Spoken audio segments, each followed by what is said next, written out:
Dr. Screen has done such a great job of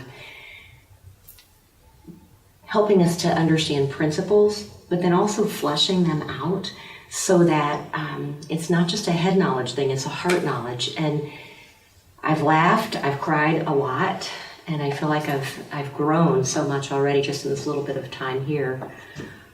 I think there's been a vulnerability and a transparency among the group that they've said many times, like, let's be real, let's be open about things. And that's been powerful, I think, to hear people's stories. We've had some exercises where folks have gone back and said, here was an experience I had where I was on the receiving end of maybe racial violence, or there was an experience I had that I was a roadblock that blocked me from something in life. And to hear the stories has been super moving.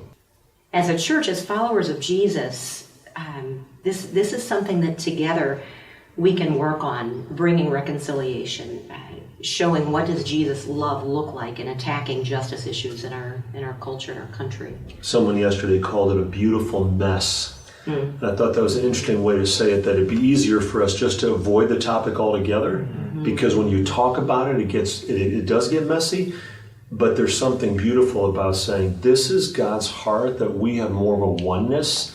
I think there's so many things where we see from different perspectives, and I feel like this has really helped us to understand where some of those areas are. And over the last number of years, I've been doing a lot of reading, listening to the messages of Dr. Martin Luther King and reading books and really talking to a lot of friends who are minorities and talking to try to understand better where we miss each other. And I feel like this has helped me a lot to grow in that perspective.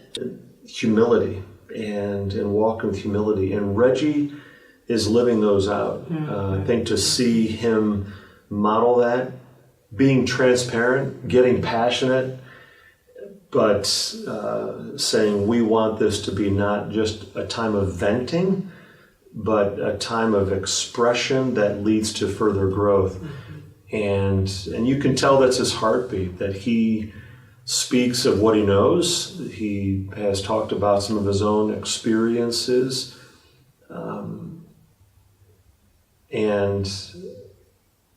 and yet to see how he's helping to lead people forward with grace has been moving.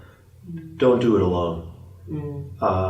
To do so would be to miss an opportunity to interact with either a significant other. For me to be here as a married, has been powerful for us, because we'll talk about this for weeks, if not months and years to come.